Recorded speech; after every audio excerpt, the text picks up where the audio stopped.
Fala, fala galera, saudação histórica. Pessoal, meu nome é Bruno, tenho 19 anos, sou aluno do curso de História da UENG, que é a Universidade do Estado de Minas Gerais, e nós, do curso de História, os alunos, tivemos uma ideia de criar um projeto para ajudar você a estudar aí da sua casa, que é o Enem. Então aqui no nosso canal, no nosso projeto Humanizando, hashtag em casa, hein, não vai sair, hein? Nós vamos postar vários vídeos de história, geografia, sociologia, filosofia, enfim. Pessoal, eu vou gravar 3 vídeos para vocês falando das 3 grandes eras da história. Primeiro, Idade Média, depois, Idade Moderna, e então, Idade Contemporânea, a Era Contemporânea aí para vocês. Pessoal, inicio falando da Idade Média. Ela começa em 1476 depois de Cristo e vai até 1453, ou seja, ela vai desde a queda do Império Romano até o cerco de Constantinopla, a tomada de Constantinopla, em 1453. Bom, pessoal, como é muito tema, é muita coisa, eu vou condensar esse vídeo, eu vou condensar o conteúdo e vou passar para vocês de forma bem enxuta, só para dar uma passada assim mesmo, para estar te ajudando para Enem. Vocês têm que estudar por conta própria também, hein, galera? Bom, após várias invasões bárbaras contra o Império Romano, né, e após um período de enfraquecimento, com a Pax Romana, tudo, o Império Romano ficou bem fraco, tanto em questão política quanto em questão de Estado. Então, várias invasões bárbaras foram acontecendo, o Império Romano ruiu, e no ano de 476 ele cai definitivamente. A Idade Média começa nesse período em que todos os cidadãos do então Império Romano mudam, sofrem uma migração, eles são obrigados a migrarem para o campo e ter uma nova vida no campo. Ou seja, toda aquela situação de cidade, de roupas, culinária que existia no Império Romano teve que ser abandonada e uma nova vida no campo teve que começar. E aí nós vamos ter vários inventos, como o arado, a rotação de cultura, o moinho hidráulico, vários inventos que não existiam no Império Romano para ajudarem na vida do campo da Idade Média. Vale lembrar que as roupas mudaram por conta da vida no campo, a culinária, a dieta deles mudou bastante, por conta que na cidade você tinha lá o acesso, tinha os mercadores que levavam, tinha todo um sistema econômico que ajudava e deixava aquilo de forma mais fácil. E no campo você tinha que caçar, você tinha que colher, você tinha que plantar, enfim. A situação mudou bastante. Quando a gente pensa em Idade Média, a gente pensa em peste negra, a gente pensa em cruzadas.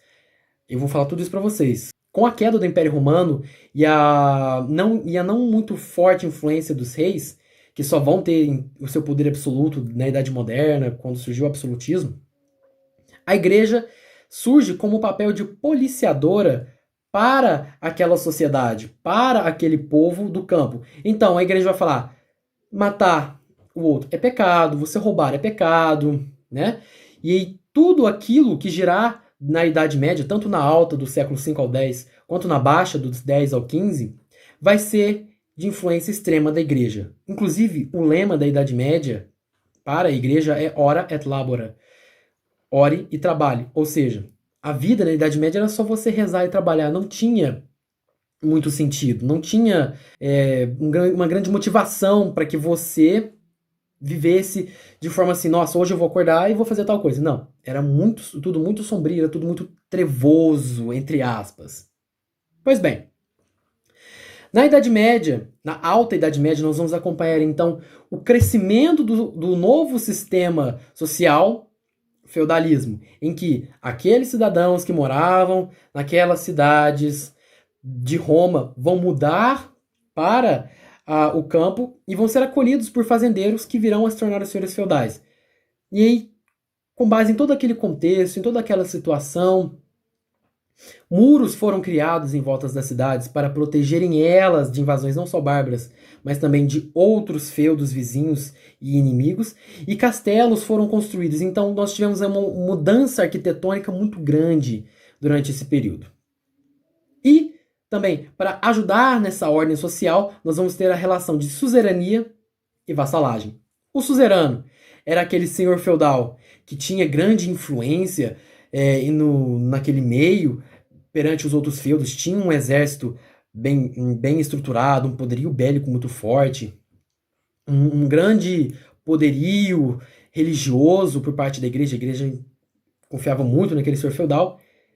E um vassalo, que era um senhor feudal não tão poderoso, que precisava da ajuda dele para proteger o seu feudo, né? E então nós vamos ter esse sistema de suzerania e vassalagem, em que o suzerano, o senhor feudal mais poderoso e mais influente, dá proteção ao vassalo, aquele senhor feudal não tão poderoso e não tão influente, em troca de produtos, de mão de obra, enfim, em troca de algumas commodities para o sustento do feudo. Outros fatores daquele tempo, que eram de extrema influência da igreja, vão ser efetivamente mudados conforme a Idade Moderna vai chegando. Dentre eles, a questão de fé. Na Idade Média, a fé era muito grande. Na verdade, a fé era quase que imposta pela igreja. Outro fator importantíssimo da Idade Média são as cruzadas. As cruzadas elas aconteceram por conta que os muçulmanos invadiram Jerusalém, cidade muito importante tanto para o catolicismo, para o cristianismo, né, na verdade, quanto para o judaísmo e o islamismo. Então a igreja se sentiu muito desaforada por conta daquilo. A igreja ordenou que aquela cidade fosse retomada. E várias cruzadas foram feitas, 10 no total, 8 reconhecidas pelo Papa, ou seja, 8 oficiais, 2 não reconhecidas pelo Papa, ou seja, 2 não oficiais. Mas as cruzadas elas foram várias batalhas do cristianismo contra o islamismo para reconquistar a Terra Santa. E outro motivo por conta das cruzadas é um motivo político-econômico, já que Jerusalém era uma importante rota comercial que levava especiarias para a Europa. Nossa, Bruno, então você vai me dizer que as cruzadas aconteceram por causa de tempero e por causa de religião? Mas calma lá, naquela época a gente viu que a religião era muito importante. E as especiarias, vamos entender, hoje em dia ninguém briga por causa de tempero, mas naquela época em que não existiam os métodos de conservação, comer carne podre, comidas estragadas era realidade para aquele povo e vai ser realidade até 1800 e pouco, com o surgimento da energia elétrica, novos métodos de conservação alimentícia. Aquele povo, para mascarar o gosto rançoso e putrefado daqueles alimentos, utilizavam muito dos temperos. Noz moscada, páprica eram muito utilizados. E aí, Jerusalém, sendo tomada pelos muçulmanos e a rota de temperos sendo brecada, houve então um desespero para essa retomada desses temperos, né? Deles virem mais baratos e também, ou até sem ter acréscimo nenhum no seu valor. As grandes navegações futuramente também vão ser por conta disso, em achar as Índias Orientais, por conta de comércio, mas enfim. Esses foram os principais acontecimentos da Alta Idade Média, século V ao X. A Baixa Idade Média, século X ao XV, vai ser marcada principalmente pela peste negra, causada pelo vírus Yersinia pestis, ou seja, peste bubônica. Devido à grande paz que aconteceu, as guerras foram acabando, a sociedade ficou um pouco mais civilizada, as questões bárbaras foram decaindo, houve um crescimento da natalidade, ou seja, a natalidade europeia cresceu bastante. E aí, houve um grande volume dentro dos feudos. Os feudos começaram a ficar colapsados e casas até tiveram que ser construídas para fora dos muros, que já não exerciam, então, os papéis oficiais dele, que eram proteção contra invasões vizinhas. E pós peste negra, os feudos e a economia vão sofrer várias mudanças.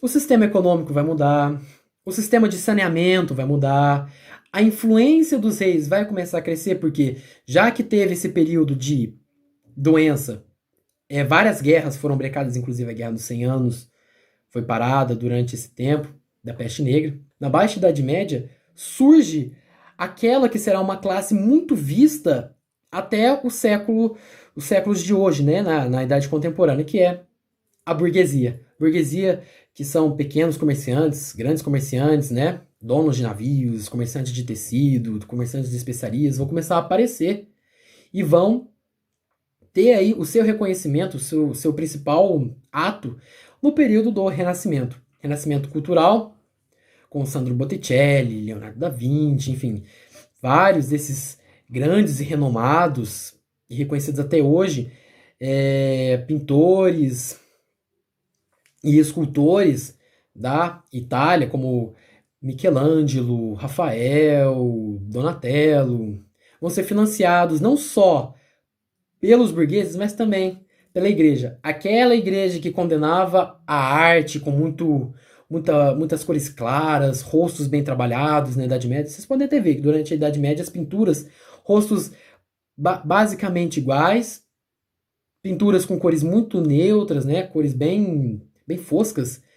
E durante o período do Renascimento, cores mais vivas, riqueza em detalhes, tudo isso vai ser apoiado pela igreja. E aí, vários fatores, como por exemplo, a Inquisição, importantíssimo saber da Inquisição, a Inquisição é bem cobrada nos vestibulares, vai ser uma das causas para o protestantismo lá na Idade Moderna, né? A venda de indulgências e, é claro, em 1453, o cerco de Constantinopla, todos aqueles fatores, a queda dos feudos e o começo da influência dos reis, ou seja, o começo de formação desses estados nacionais. Enfim, pessoal, esse foi um vídeo assim, bem reduzido da Idade Média. Espero que tenham gostado. Curtam o vídeo, compartilhem com seus amigos. Vocês não estão sozinhos nessa. Muita gente está sem estudar. Fiquem em casa. E foi isso, pessoal. Obrigado e até mais.